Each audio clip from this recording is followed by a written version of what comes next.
야담 읽어주는 낭자에 오신 여러분 환영합니다. 구독과 좋아요는 큰 힘이 됩니다. 오늘의 야담 시작합니다. 옛날 옛적 임진왜란이 막 끝난 선조 36해의 일입니다. 전라도 남해 끝자락 청림포라 불리는 작은 포구 마을이 있었습니다. 7년에 이르는 전란이 지나간 뒤였지만 이 땅은 여전히 상처투성이었지요. 곡식은 귀하디 귀하여 쌀 한 말 구하기가 하늘의 별 따기만큼이나 어려웠고 사람들은 바다실로 근근히 목숨을 이어가고 있었습니다. 청림포 포구에는 늘 비린내와 소금 냄새가 뒤섞여 있었습니다. 파도는 철썩철썩 바위에 부딪히며 하얀 물거품을 만들어냈지만 그 소리조차 어딘가 쓸쓸하게 들렸지요. 마을 사람들의 얼굴에는 기근과 불안이 그림자처럼 드리워져 있었습니다. 전쟁은 끝났다지만 우리네 삶은 여전히 전쟁 같구먼. 늙은 어부들은 그물을 손질하며 한숨을 내쉬곤 했습니다. 바다의 기운마저도 전쟁의 그늘을 떨치지 못한 듯 잔잔함 속에 음산한 냄새가 감돌았지요. 하늘은 잿빛으로 낮게 드리워져 있었고 갈매기들조차 힘없이 날개짓을 하며 포구 위를 맴돌 뿐이었습니다. 그러나 이곳에 이 절망적인 시대 한복판에 한 소년이 살고 있었습니다. 훗날 마을 사람들이 바다의 아들이라 부르게 될 바로 그 아이였지요. 그 소년의 이름은 재훈이었습니다. 재훈은 올해 12살로 이 청림포 마을의 양반가에 팔려온 노비였지요. 그가 노비가 된 것은 불과 3년 전의 일이었습니다. 임진왜란 중에 아버지를 잃고 어머니마저 병으로 세상을 떠나자 재훈은 의지할 곳 없는 고아 신세가 되었습니다. 결국 관가에서 재훈을 양반가에 팔아넘겼는데 그 값이 고작 열량이었습니다. 전란 후 사람의 목숨이 그만큼 값어치 없던 시절이었지요. 재훈의 외모는 여느 마른 소년과 다를 바 없었습니다. 키는 작았고 팔다리는 가늘었지만 3년 동안 바다실을 하며 다져진 몸은 제법 단단했습니다. 그의 얼굴은 햇볕에 그을려 까무잡잡했고 손은 거친 밧줄과 그물에 달아 굳은 살이 박혀 있었지요. 하지만 재훈의 눈빛만큼은 달랐습니다. 그 눈은 순박한 듯하면서도 어딘가 영리한 빛을 품고 있었습니다. 마을 사람들은 가끔 재훈의 눈을 보며 이렇게 말하곤 했습니다. 저 아이 눈을 보면 범상치 않은 무언가가 있는 것 같구먼. 재훈은 매일 새벽 첫 닭이 울기도 전에 일어났습니다. 주인 어른의 배를 손질하고 그물을 정비하고 배실을 도왔지요. 힘든 일이었지만 재훈은 한 번도 불평하지 않았습니다. 그에게는 한 가지 특별한 습관이 있었습니다. 바로 바다를 관찰하는 것이었지요.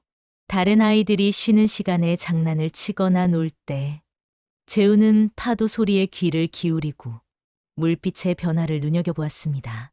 밤이면 별자리를 올려다보며 날씨를 예측하려 애쓰기도 했지요. 배움이란 것을 할 수만 있다면 재훈은 가끔 이런 생각을 했습니다. 노비 신분으로는 그를 배울 수 없다는 것을 알면서도 그의 마음속 깊은 곳에는 배움에 대한 열망이 타오르고 있었습니다. 그래서 재훈은 바다에서 배우기로 했습니다. 파도의 높낮이, 물고기 떼의 움직임, 바람의 방향. 이 모든 것이 재훈에게는 살아있는 글자였고 펼쳐진 책이었지요. 재훈의 주인은 박윤겸이라는 양반이었습니다. 박윤겸은 본래 제법 집안이 괜찮은 양반이었으나 전란으로 모든 것을 잃고 이 청림포로 내려온 몰락한 선비였지요. 그는 엄격한 사람이었지만 불의를 보면 참지 못하는 고든 성품을 지니고 있었습니다. 재훈을 대할 때도 가혹하게 굴지는 않았습니다. 비록 노비라 하나 사람은 사람이니라. 박윤겸은 가끔 이런 말을 하곤 했습니다. 그래서 재훈은 다른 노비들보다는 나은 대우를 받으며 지낼 수 있었지요. 박윤겸에게는 딸이 하나 있었습니다. 이름은 연이었습니다. 재훈보다 1살 어린 11살의 소녀였지요. 연이는 아버지를 닮아 마음씨가 곱고 착했습니다. 재훈이 다치거나 아플 때면 몰래 약을 건네주기도 했고 추운 겨울날에는 따뜻한 차를 내어주기도 했습니다. 재우는 연희의 그런 마음씨를 고맙게 여겼습니다. 하지만 동시에 신분의 벽을 너무나 잘 알고 있었기에 그 이상의 감정은 품지 않으려 했었지요. 그런데 박윤겸에게는 사촌 동생이 하나 있었습니다. 이름은 박정로였습니다. 이 자는 박윤겸과는 정반대의 인물이었지요. 탐욕스럽고 간사하며 약한 자를 괴롭히는 것을 즐기는 악인이었습니다. 박정로는 가끔 박윤겸의 집에 들러서는 이것저것 트집을 잡곤 했습니다. 특히 재운을 볼 때마다 괴롭히기를 즐겼지요. 10냥짜리 주제의 눈빛이 건방지구나. 내 놈이 감히 사람 눈을 똑바로 쳐다보느냐? 재운은 그럴 때마다 고개를 숙이고 참았습니다. 대꾸했다가는 주인 어른께 피해가 갈 것을 알았기 때문이었지요. 하지만 재운에게는 한 사람의 든든한 조력자가 있었습니다. 바로 만석 노인이었습니다. 만석 노인은 70평생을 바다에서 살아온 늙은 뱃사람이었습니다. 그는 이미 환갑을 훌쩍 넘긴 나이였지만 여전히 바다로 나가 물고기를 잡았지요. 만석 노인은 재운의 성실함과 영리함을 일찌감치 알아보고 틈틈이 바다의 이치를 가르쳐 주었습니다. 재운아, 바다는 살아있는 것이니라. 바다의 숨결을 읽을 줄 알아야 진정한 뱃사람이 되는 법이지. 재운은 만석 노인의 말 한마디 한마디를 마음 깊이 새겼습니다. 그리고 그 가르침을 따라 바다를 더욱 열심히 관찰했지요. 이렇게 재운의 주변에는 여러 인연들이 얽혀 있었습니다. 고든 주임 박윤겸, 착한 소녀 연희, 악독한 박정로, 그리고 지혜로운 만석 노인. 이들 모두가 앞으로 펼쳐질 재운의 운명에 깊이 관여하게 될 터였습니다. 해가 뜨기 전 칠흑 같은 어둠이 아직 바다를 감싸고 있을 때였습니다. 재운은 만석 노인과 함께 작은 배를 타고 망망대해로 나아갔습니다. 노를 젓는 소리와 파도 소리만이 고요한 새벽을 깨웠지요. 오늘은 물색이 어떠하냐? 만석 노인이 물었습니다. 재운은 잠시 바다를 응시하다가 대답했습니다. 어제보다 짙푸른 빛이 도는 것 같사옵니다. 그렇지. 바다결은 날마다 다르단다. 어제의 바다와 오늘의 바다는 결코 같지 않지. 그 미세한 변화를 읽을 줄 알아야 하느니라. 재우는 고개를 끄덕였습니다. 그리고 물빛을 더욱 자세히 들여다보았지요. 정말로 만석 노인의 말대로 물빛은 매일 조금씩 달랐습니다. 때로는 푸르고 때로는 검푸르며 때로는 회색빛이 감돌기도 했습니다. 물빛만 보고도 고기 떼가 어디 있는지 알 수 있사옵니까? 그렇다마는 그것만으로는 부족하지. 바람의 방향, 파도의 높낮이, 갈매기 떼의 움직임, 심지어 별자리의 위치까지 모두 살펴야 한다. 바다는 하나의 거대한 생명체이니 그 모든 것이 서로 연결되어 있느니라. 재우는 만석 노인의 말을 들으며 새삼 바다의 신비로움을 느꼈습니다. 그리고 더욱 열심히 배우겠다고 마음먹었지요. 그날도 그물을 던지고 고기를 잡았습니다. 그리 많은 양은 아니었지만 하루 먹고 살기에는 충분했습니다. 재우는 그물을 거두며 만족스러운 표정을 지었지요. 그런데 바로 그때였습니다. 갑자기 바다 위로 수많은 고기 떼가 솟아올랐습니다. 마치 물속에서 무언가가 그들을 쫓아내기라도 한 듯 물고기들이 사방으로 튀어올랐죠. 재우는 그 광경을 보고 깜짝 놀랐습니다. 노인장, 저것을 보십시오. 만석 노인은 심각한 표정으로 그 광경을 바라보았습니다. 고기 떼는 평소와는 전혀 다른 방향으로 움직이고 있었습니다. 마치 무언가를 피해 달아나는 것처럼 말이지요. 이상하구나. 고기 떼가 갑자기 방향을 바꾸다니. 무슨 일이옵니까? 잘 모르겠구나. 하지만 바다가 무언가를 예고하고 있는 것만은 분명하지. 만석 노인은 잠시 하늘을 올려다보았습니다. 그리고 천천히 입을 열었지요. 재훈아, 잘 들어라. 바다는 때때로 사람의 운명을 뒤집는구나. 오늘 본 이 광경을 잊지 말 거라. 재훈은 노인의 말뜻을 정확히 이해하지는 못했습니다.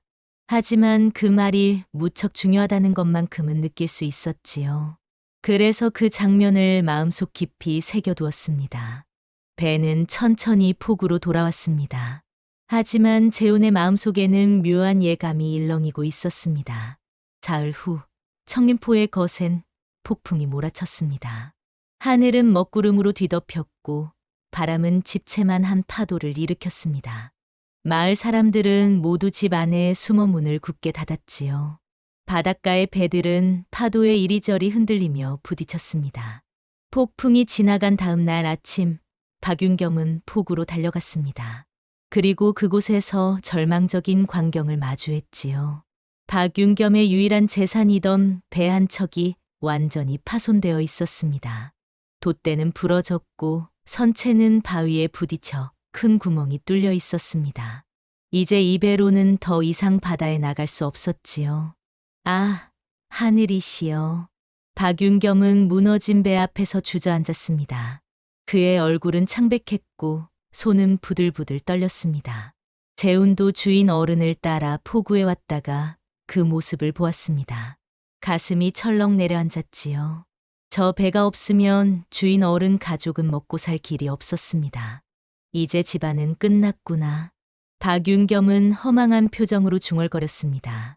전란으로 모든 것을 잃고 겨우 이 배 한 척으로 근근히 살아왔는데 그마저도 잃게 된 것이었지요. 주인 어른. 재훈이 조심스럽게 다가갔습니다.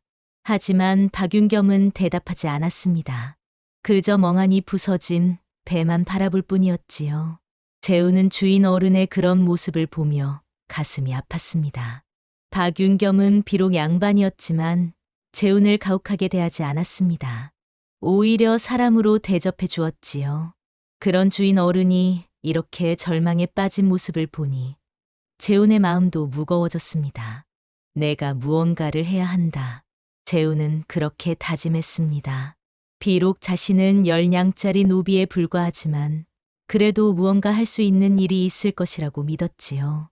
그날 밤 재훈은 잠을 이루지 못했습니다. 만성 노인의 말이 계속 머릿속을 맴돌았습니다. 바다는 때때로 사람의 운명을 뒤집는구나. 재훈은 그 말의 의미를 곱씹었습니다. 그리고 문득 깨달았지요. 바다가 운명을 뒤집는다는 것은 절망을 희망으로 바꿀 수도 있다는 뜻이 아닐까 하고 말입니다. 재훈의 눈빛이 반짝였습니다. 그리고 결심했지요. 내일 아침 만성 노인을 찾아가 조언을 구하기로 말입니다. 이튿날 새벽 재훈은 만성 노인의 오두막을 찾아갔습니다. 만성 노인은 그물을 손질하고 있었습니다. 재훈이 다가가자 노인은 고개를 들어 그를 바라보았지요. 무슨 일이냐, 재훈아? 표정이 예사롭지 않구나. 노인장 여쭈어 볼 것이 있사옵니다. 재훈은 박윤겸의 배가 부서진 이야기를 했습니다. 그리고 자신이 무언가 도움이 되고 싶다고 말했지요. 만성 노인은 잠시 생각에 잠겼습니다.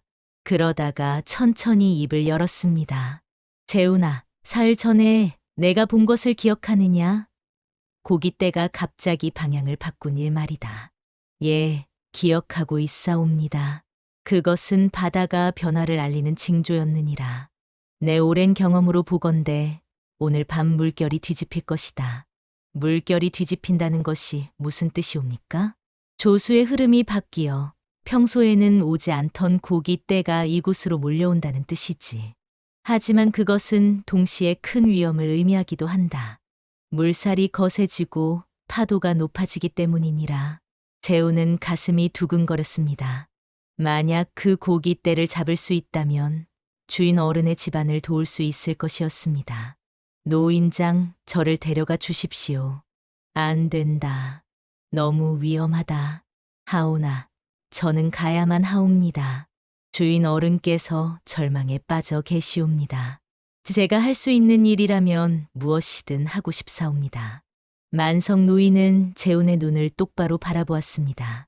그 눈에는 두려움도 있었지만 동시에 강한 결의가 담겨 있었지요. 정 그렇다면 내 배를 빌려주마. 하지만 혼자 가는 것이니 모든 책임은 내가 져야 한다.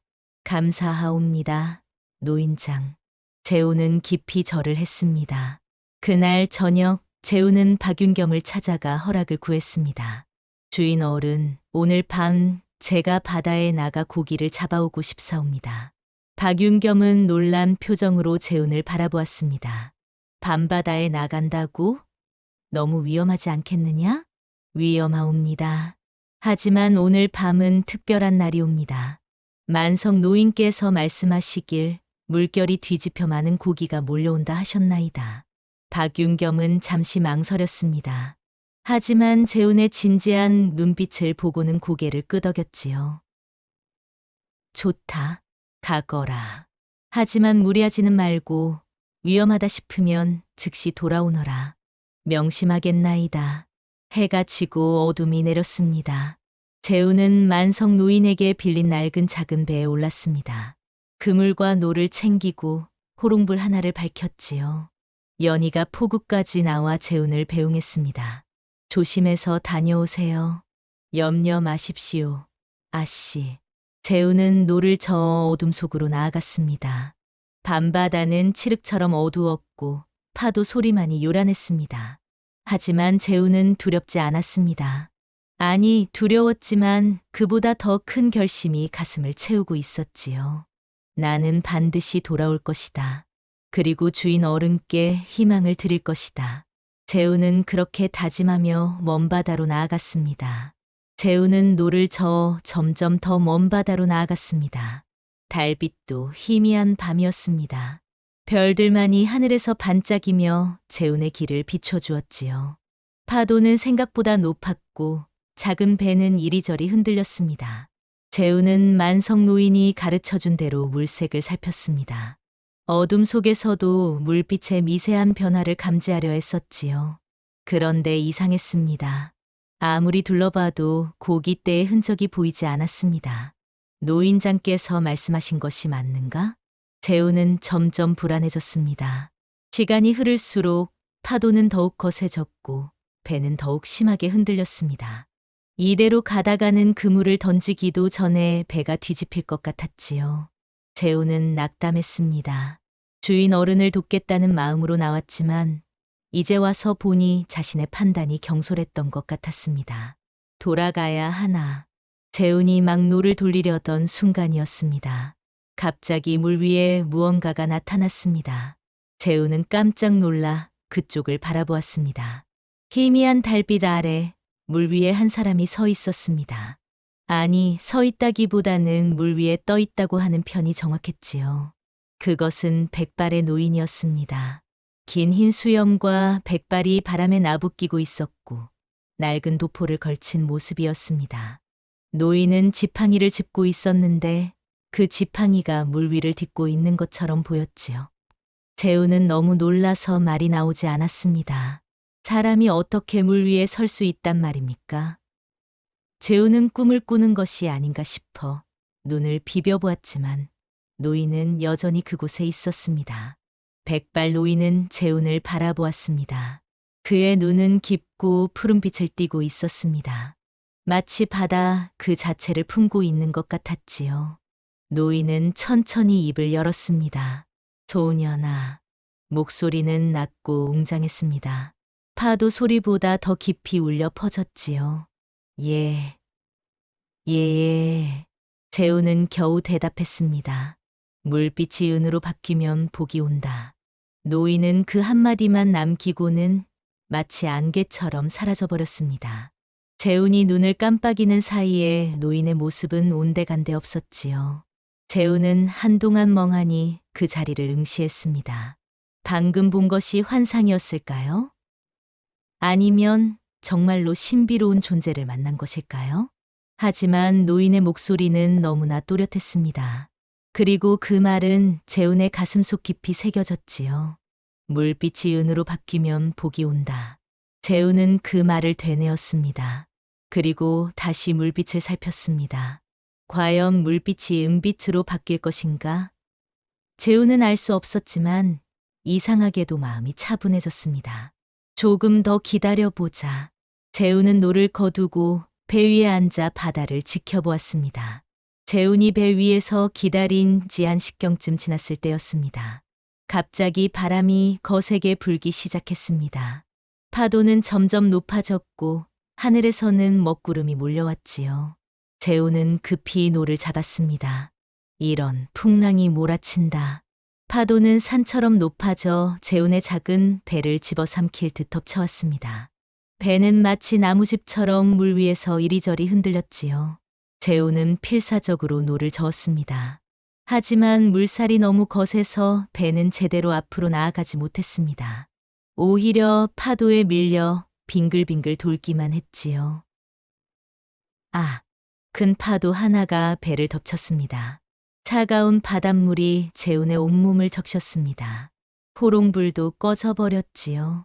이제 재훈을 비추는 것은 번개 불빛뿐이었습니다. 번쩍 번개가 하늘을 갈랐고 천둥 소리가 요란하게 울렸습니다. 재훈은 두려웠습니다. 이대로 가다가는 배가 뒤집혀 바다에 빠질 것 같았지요. 아니다. 나는 여기서 죽을 수 없다. 재훈은 이를 악물었습니다. 주인 어른과 연희아 씨, 그리고 만성 노인의 얼굴이 떠올랐습니다. 그들을 위해서라도 살아 돌아가야 했습니다. 재훈은 있는 힘을 다해 노를 저었습니다. 팔이 끊어질 듯 아팠지만 멈추지 않았습니다. 파도를 피하고 물살을 헤쳐나갔지요. 그때였습니다.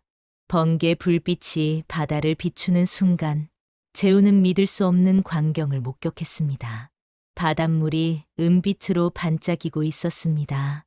마치 수많은 별들이 물속에서 빛나는 것처럼 바다 전체가 은은한 은빛을 발하고 있었지요.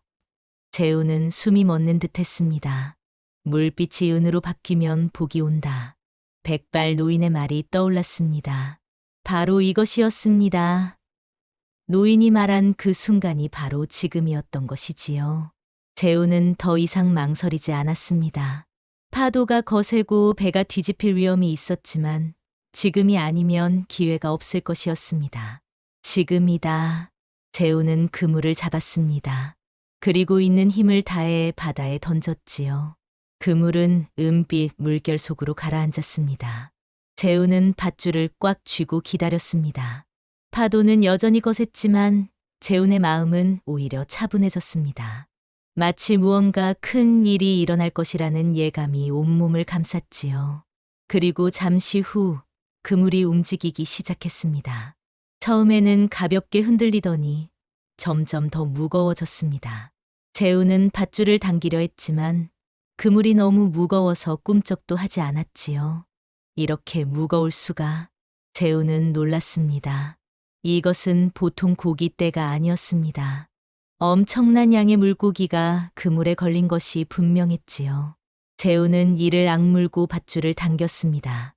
손바닥에 물집이 잡히고 피가 배어나왔지만 놓지 않았습니다. 조금씩 조금씩 그물을 끌어올렸지요. 마침내 그물이 수면 위로 올라왔습니다. 재훈은 그 광경을 보고 입을 다물지 못했습니다. 그물 안에는 셀 수 없이 많은 물고기가 가득 차 있었습니다. 재훈의 그물은 말 그대로 터질 듯이 부풀어 올라 있었습니다. 은빛으로 반짝이는 청어 떼가 그물 안에서 팔딱거렸습니다. 그 수가 얼마나 많은지 그물코 사이로 비늘이 반짝이며 빛을 발했지요. 재훈은 온 힘을 다해 그물을 배 안으로 끌어당겼습니다. 무게가 어찌나 나가던지 작은 배가 한쪽으로 기울 정도였습니다. 헛! 재훈은 신음을 내며 마지막 힘을 짜냈습니다. 그리고 마침내 그물을 배 안에 들여놓는데 성공했지요. 철벅, 철벅. 물고기들이 배 바닥에서 튀어올랐습니다. 재훈은 헐떡이며 그 광경을 바라보았습니다. 이것은 기적이었습니다. 분명한 기적이었지요. 청림포 같은 작은 포구에서 하루에 잡는 고기가 기껏해야 서너 양어치였습니다. 그런데 지금 재훈의 배에는 그 수십 배, 아니 수백 배에 달하는 고기가 실려 있었습니다. 재훈은 떨리는 손으로 물고기 한 마리를 집어 들었습니다. 싱싱하고 통통한 청어였습니다. 이런 청어가 배 안 가득 차 있다니 믿을 수가 없었지요. 이것을 팔면 얼마나 될까? 재훈은 계산해 보았습니다. 아마도 1000냥은 좋게 될 것 같았습니다. 1000냥이라니 10냥짜리 노비인 자신의 값어치의 100배가 넘는 돈이었지요. 재우는 기쁨에 겨워 눈물이 날 것 같았습니다. 이제 주인 어른의 집안을 도울 수 있었습니다. 세배를 사고도 남을 만큼의 돈이었지요. 하지만 동시에 두려움도 밀려왔습니다. 이 복이 정말 나를 찾아온 것일까? 재우는 백발 노인을 떠올렸습니다. 그 신비로운 존재가 알려준 덕분에 이 기적을 얻을 수 있었습니다. 하지만 이것이 과연 순전히 자신의 것이라 할 수 있을까요? 재우는 알 수 없었습니다. 다만 한 가지는 확실했습니다. 이 고기를 무사히 포구로 가져가야 한다는 것이었지요. 다행히 풍랑은 조금씩 잦아들고 있었습니다. 재우는 노를 잡고 조심스럽게 배를 돌렸습니다. 고기가 너무 많이 실려 있어서 배가 무거웠지만 재우는 천천히 포구를 향해 나아갔습니다. 동쪽 하늘이 서서히 밝아오기 시작했습니다. 긴 밤이 지나가고 새벽이 찾아오고 있었지요. 재우는 떠오르는 해를 바라보며 생각했습니다. 이것은 새로운 시작이다. 주인 어른께도 나에게도. 그리고 재우는 힘차게 노를 저어 청림포를 향해 나아갔습니다. 배 안에는 은빛 청어대가 가득했고 재훈의 가슴 속에는 희망이 차올랐지요. 해가 중천에 떴을 무렵 재훈은 마침내 청림포 포구에 도착했습니다. 포구에는 이미 사람들이 모여 있었습니다. 박윤겸과 연희 그리고 만성 노인도 걱정스러운 얼굴로 바다를 바라보고 있었지요. 저기 온다. 누군가 소리쳤습니다.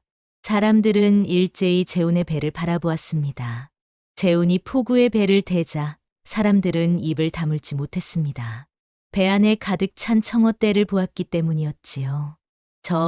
저것 좀 보게. 저렇게 많은 고기라니. 평생 어부 노릇을 했어도 저런 건 처음 보는구먼. 사람들이 수군거렸습니다. 박윤겸도 놀란 표정으로 다가왔습니다. 재훈아, 이것이 모두 내가 잡은 것이냐? 예, 주인, 어른. 재훈은 지친 몸을 이끌고 배에서 내렸습니다. 밤새 노를 젓느라 팔다리가 후들거렸지요. 그때 연희가 달려왔습니다. 재훈 오라버니. 연희는 재훈의 손을 붙잡았습니다.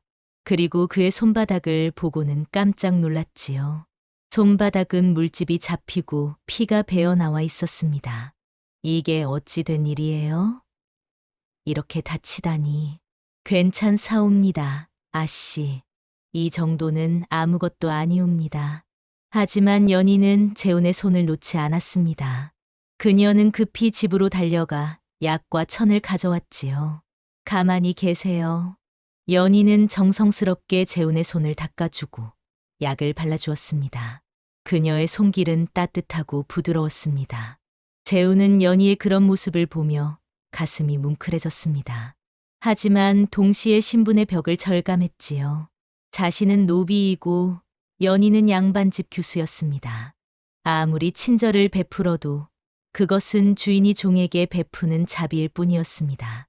고맙사옵니다, 아씨. 재훈은 고개를 숙였습니다. 연희는 잠시 재훈을 바라보다가 작은 목소리로 말했습니다. 밤새 얼마나 힘드셨을까요? 아버님을 위해 목숨을 걸다니 참으로 대단하세요. 아니옵니다. 저는 주인 어른께 받은 은혜를 조금이나마 갚고 싶었을 뿐이옵니다. 둘 사이에 잠시 침묵이 흘렀습니다. 그것은 말없이 흐르는 미묘한 감정이었지요. 재훈은 연희의 눈을 바라볼 수 없었습니다. 만약 바라본다면 자신의 마음이 들킬 것 같았기 때문이었습니다. 재훈아, 박윤겸이 불렀습니다. 재훈은 급히 일어나 주인 어른께 다가갔지요. 오늘 내가 잡은 고기는 실로 엄청나구나.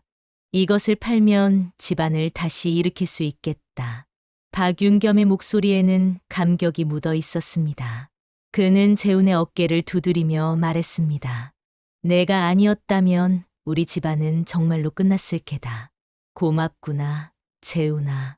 주인 어른께서 자신에게 고맙다는 말을 하다니. 재훈은 감동했습니다. 그리고 자신이 옳은 일을 했다는 확신이 들었지요. 만성 노인도 다가와 재훈의 등을 쓰다듬었습니다. 잘했다, 재훈아. 내가 바다의 목소리를 제대로 들었구나. 노인장의 가르침 덕분이옵니다. 재훈은 깊이 절했습니다. 그날 청림포 포구는 재훈의 기적 같은 어획으로 떠들썩했습니다. 사람들은 재훈을 칭찬했고 아이들은 그를 영웅처럼 바라보았지요. 하지만 재훈은 알고 있었습니다. 이것은 시작에 불과하다는 것을 말입니다. 재훈의 소문은 삽시간에 마을 전체로 퍼졌습니다. 10냥짜리 노비가 1000냥어치 고기를 잡았다더라. 하룻밤 만에 대박을 터뜨렸다지 뭔가. 사람들은 재훈의 이야기를 신기해하며 수군거렸습니다. 그리고 그 소문은 곧 박정로의 귀에도 들어갔지요. 박정로는 소식을 듣자마자 박윤겸의 집으로 달려왔습니다. 그의 얼굴에는 탐욕의 빛이 역력했습니다. 형님, 들었소이다. 재훈이라는 놈이 엄청난 고기를 잡았다면서요? 그렇네. 재훈이 큰 복을 가져왔지. 박윤겸은 담담하게 대답했습니다. 박정로는 쾌쾌 웃으며 말했습니다. 그럼 그 고기는 당연히 형님 것이겠군요. 노비가 잡은 것은 모두 주인의 것이니 말이오. 물론 그렇네. 하지만 나는 재훈에게도 정당한 몫을 주려 하네. 그 아이가 목숨을 걸고 잡은 것이니까. 박정로의 얼굴이 굳어졌습니다. 형님, 그것은 안 되옵니다. 노비에게 무슨 몫을 주신단 말이오? 그것은 법도에 어긋나는 일이오. 법도보다 인정이 먼저일세. 재훈은 우리 집안을 살린 은인이니라. 박윤겸은 단호하게 말했습니다. 박정로는 속으로 이를 갈았지만 겉으로는 웃으며 물러났지요. 어리석은 형님 같으니. 좋아. 그럼 내 방법대로 해야겠군. 박정로는 그날 밤 만석 노인의 오두막을 찾아갔습니다. 만석 노인, 나와 보시오. 만석 노인이 문을 열자 박정로는 험악한 표정으로 말했습니다. 노인장, 재훈이가 바다에 나간 것은 노인장의 배를 빌려서였다지요? 그렇소만 그것이 무슨 문제라도? 문제가 있지요. 노인장의 배로 잡은 고기라면 노인장에게도 책임이 있소. 만약 재훈이가 그 고기를 독차지하려 한다면 노인장도 공범이 되는 셈이오. 무슨 헛소리를. 만석 노인은 화를 냈지만 박정로는 비웃었습니다. 헛소리가 아니오. 내일 관가에 고발하겠소. 노인장과 재훈이가 짜고 주인의 재산을 가로채려 했다고 말이오. 이 악독한 자가. 하지만 박정로는 개의치 않았습니다. 그는 다음 날 아침 일찍 박윤겸의 배를 찾아가 몰래 그물을 찢어버렸습니다. 그리고 배의 밑바닥에도 구멍을 냈지요. 재훈이 아침에 배를 확인하러 갔을 때 그는 경악했습니다. 이게 어찌 된 일이옵니까? 그물은 여기저기 찢어져 있었고 배는 물이 새어 들어와 반쯤 가라앉아 있었습니다. 재훈은 즉시 누군가의 지심을 알아차렸지요. 박정로는 그 광경을 보고 싶었는지 멀리서 지켜보다가 다가왔습니다. 아이고, 이를 어쩐단 말이오. 배가 망가졌구먼. 도련님, 혹시 이것이 누구의 짓인지 아십니까? 재훈이 물었습니다. 박정로는 시치미를 뚝 떼고 말했습니다. 글쎄 올시다. 아마 밤에 풍랑이 일어서 그런 게 아니겠소? 어쨌든 이제 고기를 더 잡을 수는 없겠구먼. 재훈은 주먹을 불끈 쥐었습니다. 하지만 참았습니다. 지금 여기서 박정로와 싸운다 해도 이길 수 없다는 것을 알았기 때문이었지요. 재훈은 점점 궁지에 몰리고 있었습니다. 재훈은 낙담한 마음으로 만석 노인을 찾아갔습니다. 노인은 오두막 안에서 무언가를 정리하고 있었습니다. 재훈이 들어서자 노인은 고개를 들었지요. 재훈아, 무슨 일이냐? 얼굴이 좋지 않구나. 재훈은 배와 그물이 망가진 일을 말했습니다. 만석 노인은 한숨을 쉬었습니다. 박정로 그 자의 지시로구나. 탐욕에 눈이 먼 자는 어떤 악행이라도 서슴지 않는 법이지. 노인장, 이제 저는 어찌해야 하옵니까? 재훈은 막막했습니다. 만석 노인은 잠시 생각하더니 오두막 안쪽으로 들어가 무언가를 꺼내왔습니다. 그것은 오래된 항해도였습니다. 낡은 종이에는 바다의 지도가 그려져 있었고 곳곳에 한자로 메모가 적혀 있었습니다. 재우는 그것을 받아들고 자세히 살펴보았지요. 이것은 무엇이옵니까? 이것은 내가 젊은 시절 만든 항해도란다. 여기 보거라. 만성 노인은 지도의 한 부분을 가리켰습니다.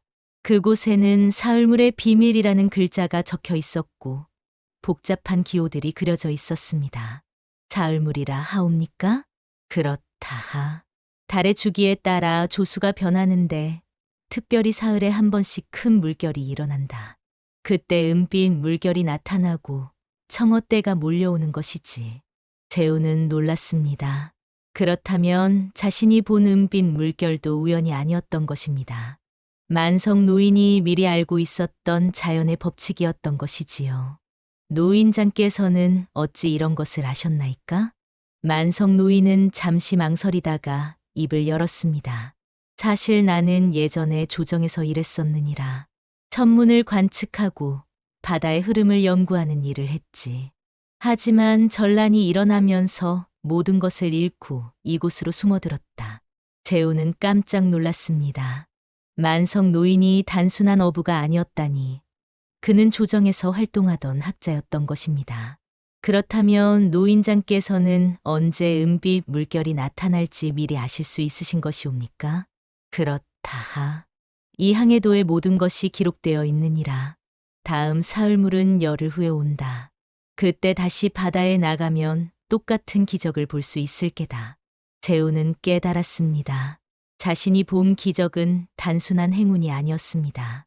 지식의 힘이었던 것이지요. 만성 노인이 평생 쌓아온 지식과 경험이 그 기적을 가능하게 했던 것입니다. 노인장, 이 항해도를 제게 주시겠나이까? 그러마, 이제 이것은 내 것이다. 하지만 명심하거라. 지식은 힘이지만 그 힘을 어떻게 쓰느냐는 내 마음에 달려 있느니라. 재우는 항해도를 가슴에 품었습니다. 그리고 다짐했지요. 이 지식을 올바르게 사용하겠다고 말입니다. 재우는 며칠 동안 항해도를 연구했습니다. 밤낮으로 지도를 들여다보며 달의 주기와 조수의 흐름을 공부했습니다. 만성 노인이 가끔 찾아와 설명해 주기도 했지요. 여기 보거라, 재우나. 달이 보름일 때와 금음일 때 조수의 차이가 가장 크다. 그리고 바로 그 사이 사흘째 되는 날에 특별한 물결이 일어나는 것이지. 그렇다면 그날의 시각도 예측할 수 있겠군요. 정확하다. 해시와 술시 사이, 그러니까 밤 9시에서 11시 사이에 은빛 물결이 나타난다. 재우는 감탄했습니다. 이 모든 것이 우연이 아니라 자연의 법칙이었던 것입니다. 그리고 그 법칙을 알면 기적이 더 이상 기적이 아니게 되는 것이었지요. 재우는 깨달았습니다. 더 이상 우연의 기대는 소년이 아니라는 것을 말입니다. 첫 번째는 백발 노인의 도움이었고 두 번째는 만성 노인의 가르침이었다. 하지만 이제는 다르다. 이번에는 내 스스로의 힘으로 해낼 것이다. 재우는 두 번째 출항을 준비하기 시작했습니다. 하지만 문제가 있었습니다. 배와 그물이 모두 망가져 있었던 것이지요. 재우는 만성 노인에게 다시 배를 빌릴 수 있는지 물었습니다. 하지만 노인은 고개를 저었습니다. 미안하구나, 재우나. 박정로 그자가 관가에 나를 고발하겠다고 협박했다. 만약 내가 또 배를 빌려준다면 정말로 문제가 생길 게다. 재우는 실망했지만 이해했습니다. 노인에게 피해를 줄 수는 없었지요. 그렇다면 다른 방법을 찾아야 한다. 재우는 포구를 돌아다니며 배를 빌려줄 사람을 찾았습니다. 하지만 아무도 노비에게 배를 빌려주려 하지 않았습니다. 더군다나 박정로가 소문을 퍼뜨린 탓에 사람들은 재운을 의심의 눈초리로 바라보았지요. 저놈이 주인의 재산을 훔치려 한다더라. 노비 주제에 건방지게 재운은 낙담했습니다. 하지만 포기하지 않았습니다. 마침내 재운은 결심했습니다. 직접 뗏목을 만들기로 한 것이지요. 재운은 산으로 가서 나무를 베어왔습니다. 그리고 밧줄로 단단히 묶어 작은 뗏목을 만들었습니다. 물론 배만큼 튼튼하지는 않았지만 고기를 잡는 데는 충분할 것 같았지요. 연희는 재훈의 그런 모습을 보고 안타까워했습니다. 재훈 오라버니, 너무 위험하지 않을까요? 뗏목으로 바다에 나간다니. 걱정 마십시오, 아씨. 저는 반드시 돌아올 것입니다. 재훈의 눈빛에는 강한 결의가 담겨 있었습니다. 연희는 더 이상 말리지 않았습니다. 대신 손수건 하나를 건넸지요. 이것을 가져가세요. 그리고 꼭 무사히 돌아오세요. 재훈은 손수건을 받아 품에 넣었습니다. 그리고 고개를 숙여 인사했습니다. 열흘째 되는 날, 재훈은 뗏목에 올랐습니다. 그리고 노를 저어 바다로 나아갔지요. 이번에는 누구의 도움이 아니었습니다. 오로지 자신의 지식과 용기만을 믿고 나아가는 것이었습니다. 나는 더 이상 10냥짜리 노비가 아니다. 나는 내 운명을 스스로 개척하는 사람이다. 재훈은 그렇게 다짐하며 먼 바다로 나아갔습니다. 밤이 깊어갔습니다. 재훈은 항해도를 보며 정확한 위치를 찾아갔습니다. 만성 노인이 표시해둔 지점에 도착하자 재훈은 뗏목을 멈추고 기다렸지요. 달은 중천에 떠 있었고 바다는 잔잔했습니다. 재훈은 시간을 가늠했습니다. 아직 해시였습니다. 조금 더 기다려야 했지요. 재훈은 물빛을 지켜보았습니다. 아직 아무런 변화도 없었습니다. 하지만 재훈은 조급해하지 않았습니다. 지식이 그에게 확신을 주었기 때문이었지요. 곧 술시가 되면 물빛이 변할 것이다. 그리고 재훈의 예상대로 술시가 가까워지자 물빛이 조금씩 변하기 시작했습니다. 검푸른 바다가 점점 밝아지더니 마침내 은빛으로 반짝이기 시작한 것이지요. 시작되었다. 재훈은 그물을 준비했습니다. 그런데 바로 그때였습니다. 물 위에서 무언가가 나타났습니다. 재훈은 깜짝 놀라 그쪽을 바라보았습니다. 지난번에 보았던 그 백발 노인이 다시 나타난 것이었습니다. 노인은 여전히 물 위에 서 있었고 지팡이를 짚고 있었습니다. 재훈은 이번에는 놀라지 않았습니다. 오히려 노인에게 물었지요. 노인장, 당신은 누구십니까? 백발 노인은 미소 지으며 대답했습니다. 내가 알고 있는 사람이니라. 제가 아는 사람이라뇨? 재훈은 의아해했습니다. 하지만 노인의 얼굴을 자세히 보는 순간 깨달았지요. 그 얼굴은 만성 노인의 젊은 시절 모습이었습니다. 노인장이십니까? 정확히 말하자면 내가 아니면서 나이기도 하니라. 백발 노인은 신비로운 미소를 지었습니다. 나는 만석이 젊은 시절 바다에서 죽을 뻔했을 때 구해준 존재이니라. 그때 만석은 나에게 물었지. 어찌 보답하면 좋겠느냐고. 나는 대답했지. 훗날 진실한 마음을 가진 소년을 만나거든. 그에게 내가 아는 모든 것을 가르쳐 주라고. 재훈은 숨이 멎는 듯 했습니다. 그렇다면 만석 노인께서 저를 가르쳐 주신 것은? 그렇다. 만석은 나와의 약속을 지킨 것이니라. 그리고 너는 그 가르침을 받을 자격이 있는 소년이었지. 하지만 노인장께서는 누구십니까? 사람이십니까? 아니면? 백발 노인은 웃었습니다. 나는 바다의 수호신과 같은 존재이니라. 오래전부터 이 바다를 지켜왔지. 그리고 때때로 인의를 베푼 자에게 복을 주는 것이 내 역할이란다. 그렇다면 제가 받은 이 복은? 내가 스스로 찾은 것이 아니라 만석이 쌓은 인의의 덕이 너에게 흘러간 것이니라. 하지만 명심하거라. 복은 덕을 쫓아 흐르는 법이다. 만약 내가 이 복을 탐욕으로 쓴다면 곧 독이 되어 돌아올 것이다. 재훈은 고개를 숙였습니다. 명심하겠나이다. 좋다. 이제 그물을 던져라. 하지만 이것이 마지막이니라. 다음부터는 내 힘으로만 살아가야 한다. 백발 노인은 그 말을 남기고 다시 물속으로 사라졌습니다. 재훈은 한동안 멍하니 서 있다가 정신을 차리고 그물을 던졌습니다. 그리고 다시 한번 엄청난 양의 청어를 건져 올렸지요. 하지만 이번에는 달랐습니다. 재훈은 이것이 단순한 행운이 아님을 알았습니다. 이것은 만성 노인이 쌓아온 선행의 결과였고 그것이 자신에게 이어진 것이었습니다. 나도 언젠가는 누군가에게 이런 복을 물려줄 수 있을까? 재우는 그렇게 생각하며 뗏목을 돌려 포구로 향했습니다. 새벽 무렵 재우는 청림포 포구에 도착했습니다. 뗏목에는 다시 한번 엄청난 양의 청어가 실려 있었습니다. 사람들은 또다시 놀라워하며 모여들었지요. 하지만 재훈이 포구에 발을 딛는 순간 박정로가 무리를 이끌고 나타났습니다. 저놈이다. 저놈을 잡아라. 박정로는 포졸 서넛을 데리고 왔습니다. 포졸들은 재훈을 에워쌌지요. 무슨 일이옵니까? 재훈은 당황했습니다. 박정로는 비웃으며 말했습니다.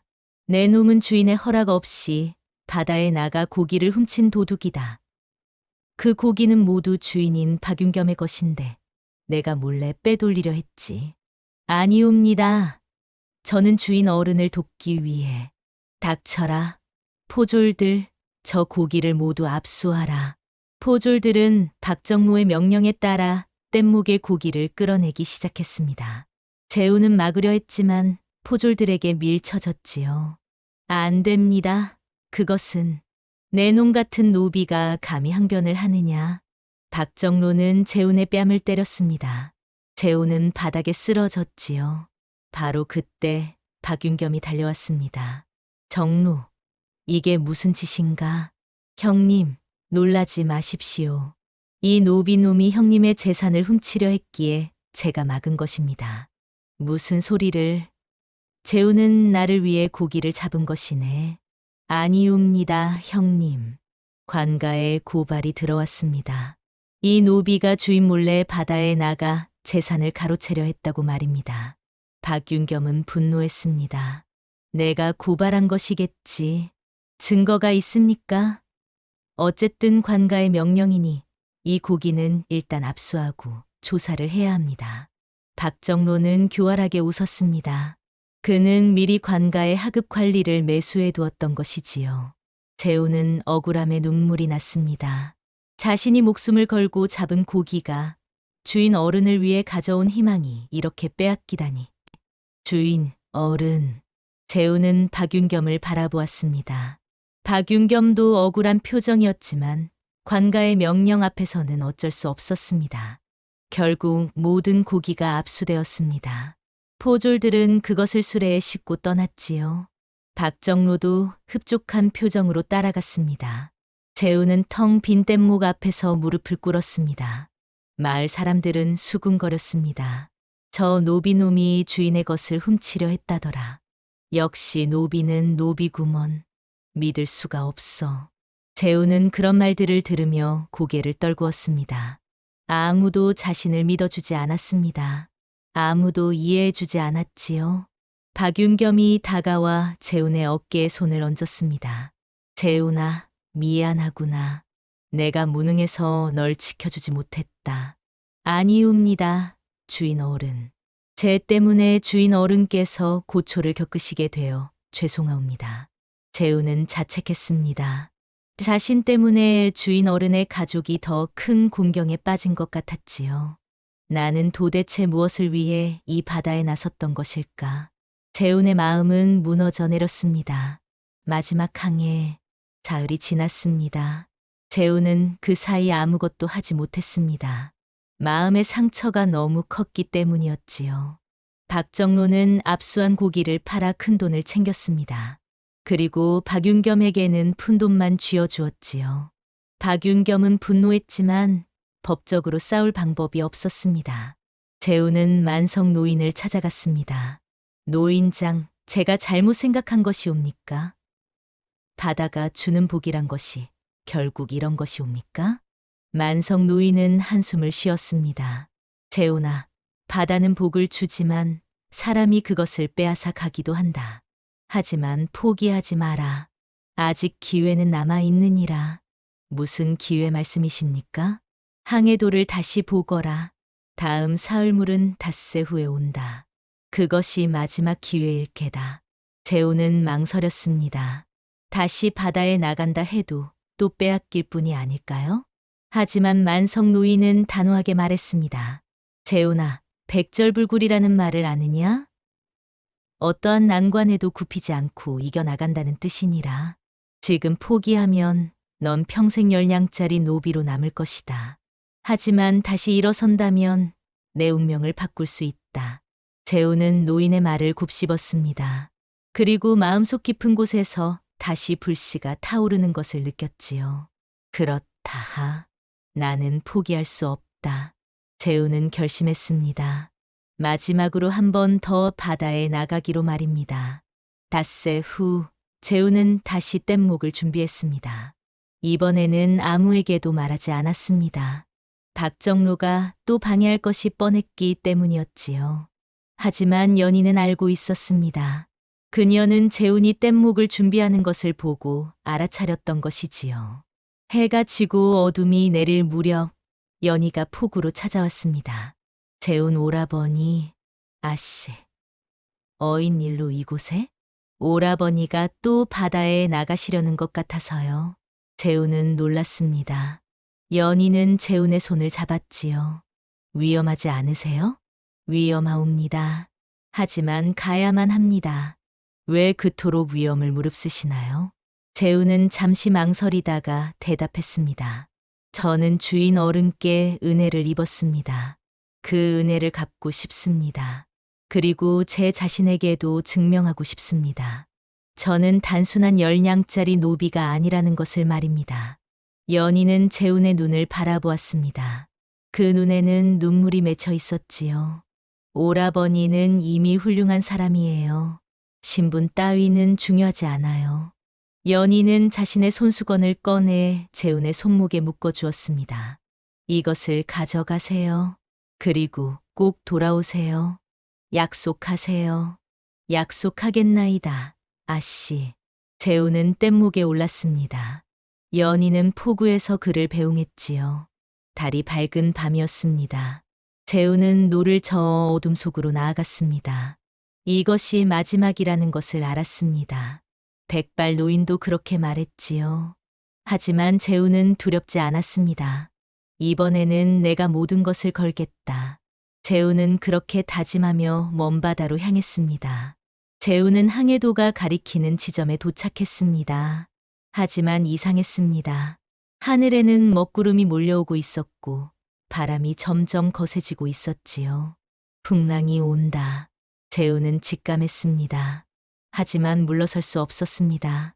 졸시가 가까워지고 있었고 곧 은빛 물결이 나타날 것이었습니다. 천둥이 울렸습니다. 번개가 하늘을 가르며 바다를 밝혔습니다.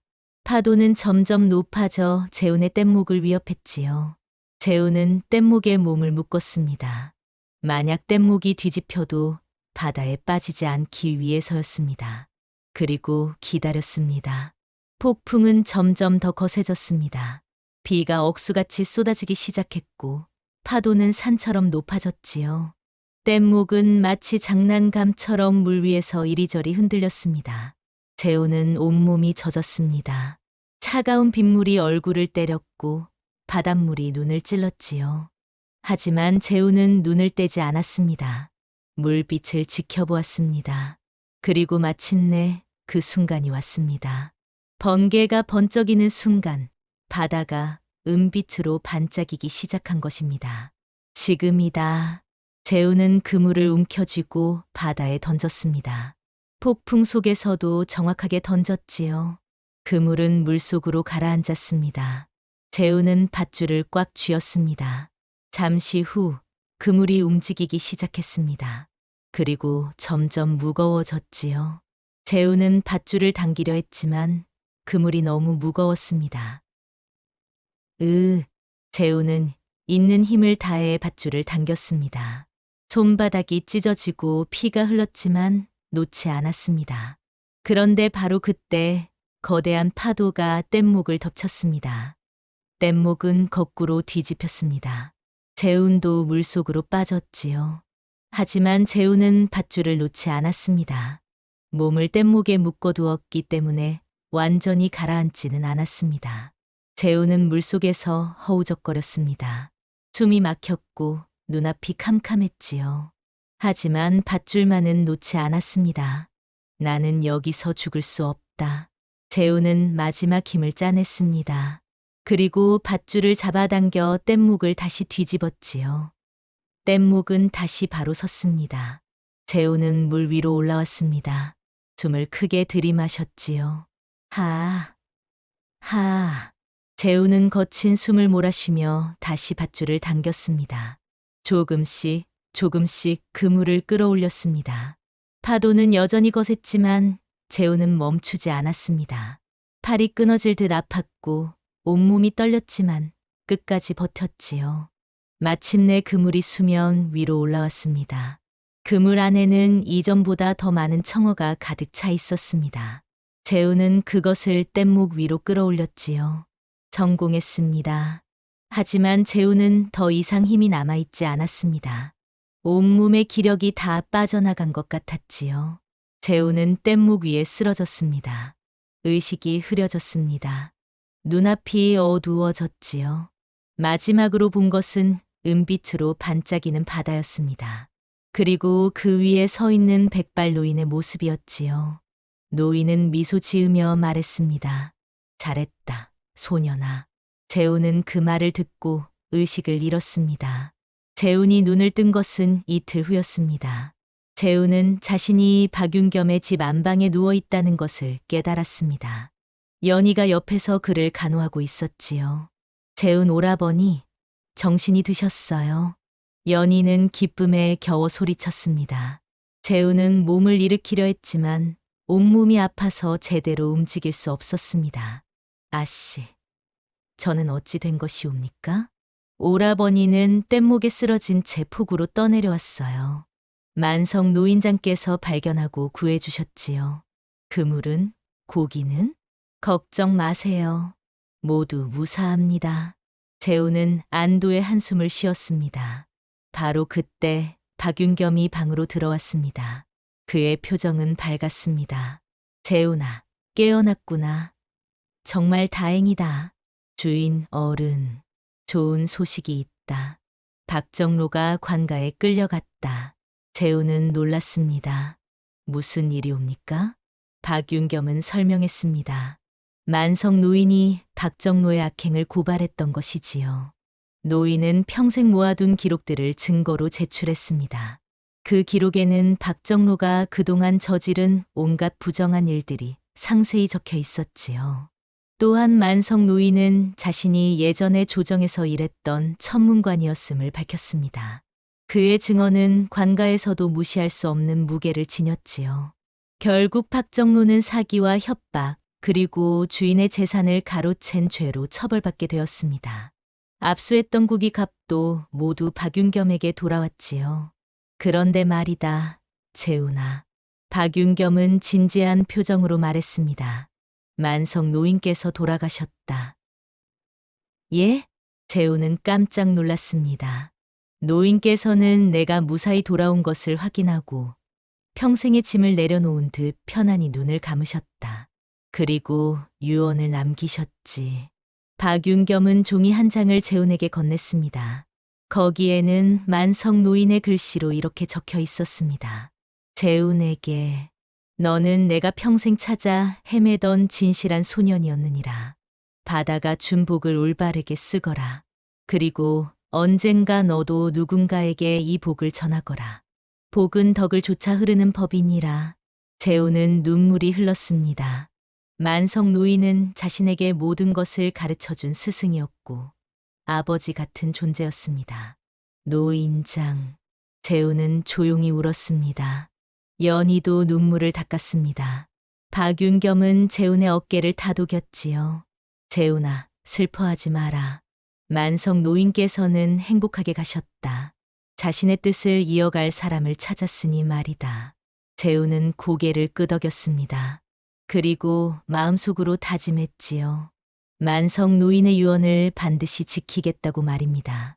노인의 장례를 치른 후 박윤겸은 재훈을 불렀습니다. 재훈아, 이리 오너라. 재훈은 주인 어른 앞에 꿇어 앉았습니다. 박윤겸은 품에서 종이 한 장을 꺼냈지요. 이것이 무엇인지 아느냐? 재훈은 그 종이를 보고 숨이 멎는 듯했습니다. 그것은 방명문이었습니다. 노비를 해방시키는 문서였지요. 주인, 어른, 재훈아, 너는 더 이상 노비가 아니다. 오늘부터 자유인이니라. 박윤겸은 방명문을 재훈에게 건넸습니다. 재훈은 떨리는 손으로 그것을 받았습니다. 어찌 이런 큰 은혜를, 은혜가 아니다. 이것은 내가 마땅히 받아야 할 것이니라. 너는 우리 집안을 2번이나 살렸다. 그것도 목숨을 걸고 말이다. 어찌 그런 너를 노비로 부를 수 있겠느냐. 재훈은 눈물을 흘렸습니다. 평생 노비로 살 것이라 생각했는데 자유를 얻게 되었습니다. 감사하옵니다, 주인 어른. 아니, 나리. 그리고 한 가지 더 있다. 박윤겸은 미소 지으며 말했습니다. 내가 잡은 고기를 판 돈의 절반을 너에게 주겠다. 그것으로 새로운 삶을 시작하거라. 재훈은 더 이상 말을 잇지 못했습니다. 기쁨과 감사로 가슴이 벅차올랐지요. 며칠 후 마을에서 큰 잔치가 열렸습니다. 재훈의 자유를 축하하는 잔치였습니다. 마을 사람들이 모두 모였고 음식과 술이 준비되었지요. 사람들은 재훈을 칭찬했습니다. 재훈이는 정말 대단한 아이야. 10냥짜리 노비에서 바다의 영웅이 되다니. 아이들은 재훈을 둘러싸고 바다 이야기를 들려달라고 조르기도 했습니다. 재훈은 처음으로 사람들 앞에서 당당하게 설 수 있었습니다. 더 이상 노비가 아니었기 때문이지요. 연희도 잔치에 나와 재훈을 축하했습니다. 재훈 오라버니 정말 축하해요. 고맙습니다, 아씨. 아니, 이제 그렇게 부를 수는 없겠군요. 왜요? 저는 이제 노비가 아니니까요. 연희는 미소 지었습니다. 그럼 이제부터는 재훈이라 부를게요. 재훈도 웃었습니다. 둘 사이에 따뜻한 공기가 흘렀지요. 박윤겸은 고기 판매로 큰 돈을 벌어 3배를 샀습니다. 그리고 집도 수리했지요. 집안은 다시 일어섰습니다. 재훈도 자신의 몫으로 작은 배 한 척을 샀습니다. 그리고 만성 노인에게 배운 대로 바다에 나가 고기를 잡기 시작했지요. 재훈은 더 이상 남의 배를 빌리지 않았습니다. 자신의 배로, 자신의 힘으로 바다를 누볐습니다. 마을 사람들은 재훈을 바다의 아들이라 부르기 시작했습니다. 재훈이 바다의 기운을 가장 잘 아는 사람이라고 여겼기 때문이었지요. 재훈은 자신이 배운 지식을 다른 어부들에게도 나눠주었습니다. 물빛을 읽는 법, 조수의 흐름을 파악하는 법을 가르쳐 주었지요. 그래서 청림포 마을 전체가 예전보다 더 많은 고기를 잡을 수 있게 되었습니다. 마을은 점점 풍요로워졌지요. 재훈은 만성 노인의 유언을 지키고 있었습니다. 자신이 받은 복을 다른 사람들에게도 나눠주고 있었던 것입니다. 세월이 흘렀습니다. 재훈은 이제 25살의 청년이 되었습니다. 그는 청림포에서 가장 훌륭한 어부로 성장했지요. 재훈은 연희와 혼인했습니다. 박윤겸은 처음에는 양반과 평민의 혼인을 망설였지만 재훈의 인품과 능력을 보고 허락했지요. 재훈과 연희는 작지만 따뜻한 가정을 꾸렸습니다. 그들에게는 아들 하나와 딸 하나가 있었습니다. 어느 날 재훈은 만성 노인의 무덤을 찾았습니다. 무덤 앞에 앉아 재훈은 바다를 바라보았습니다. 파도는 여전히 철썩거렸고 갈매기들은 날아다녔지요. 노인장, 저는 노인장의 유언을 지키려 애쓰고 있습니다. 제가 배운 것을 다른 사람들에게도 나눠주고 있습니다. 재훈은 조용히 말했습니다. 복이란 무엇인지 이제 조금은 알 것 같습니다. 복은 그저 주어지는 것이 아니라 덕을 쌓은 자에게 흘러가는 것이지요. 그리고 그 복을 다시 나눌 때 더 큰 복이 되어 돌아오는 것 같습니다. 바람이 불었습니다. 마치 만성 노인이 대답하는 것 같았지요. 재훈은 일어나서 바다를 향해 걸어갔습니다. 포구에는 재훈의 배가 기다리고 있었습니다. 그리고 재훈의 아들이 배 위에서 그물을 손질하고 있었지요. 아버지. 아들이 재훈을 보고 반갑게 손을 흔들었습니다. 오늘도 바다에 나가십니까? 그렇다. 너도 가겠느냐? 예. 아들은 기쁜 표정으로 대답했습니다. 재우는 아들의 머리를 쓰다듬었습니다. 그럼 내게 가르쳐 줄 것이 있다. 바다를 읽는 법을 말이다. 정말입니까? 그렇다. 이것은 내가 만석 할아버지께 배운 것이란다. 그리고 이제 너에게 전해주마. 재우는 항해도를 꺼냈습니다. 만석 노인이 준 그 항해도였지요. 재우는 그것을 평생 소중히 간직해왔습니다. 이 항해도에는 바다의 모든 비밀이 담겨 있단다. 물빛의 변화, 조수의 흐름, 사흘물의 주기. 이 모든 것을 배우면 너도 바다의 아들이 될 수 있다. 아들은 눈을 반짝이며 항해도를 받아들었습니다. 재우는 배에 올랐습니다. 그리고 노를 저어 바다로 나아갔지요. 먼 바다에서 햇살이 물결에 반사되어 은빛으로 반짝였습니다. 재우는 그것을 보며 미소 지었습니다. 복이란 뜻을 굽히지 않는 자에게만 비로소 찾아오는 것이로다. 재우는 그렇게 생각했습니다. 그리고 새로운 항해를 시작했지요. 옛말에 백절불굴이라는 말이 있습니다. 어떠한 난관에도 굽히지 않고 이겨나간다는 뜻이지요. 재우는 바로 그런 사람이었습니다. 10냥짜리 노비로 팔려왔지만 포기하지 않고 자신의 운명을 개척했습니다. 바다가 주는 시련을 견뎌내고 사람들의 탐욕과 싸워 이겼지요. 그리고 마침내 자유를 얻고 행복한 삶을 살게 되었습니다. 재운의 이야기는 우리에게 가르쳐 줍니다. 진정한 복은 하늘에서 그냥 떨어지는 것이 아니라 덕을 쌓고 노력하는 자에게 찾아온다는 것을 말입니다. 그리고 그 복을 혼자 독차지하지 않고 나눌 때 더 큰 복이 되어 돌아온다는 것을 말이지요. 모두 행복한 하루 보내세요.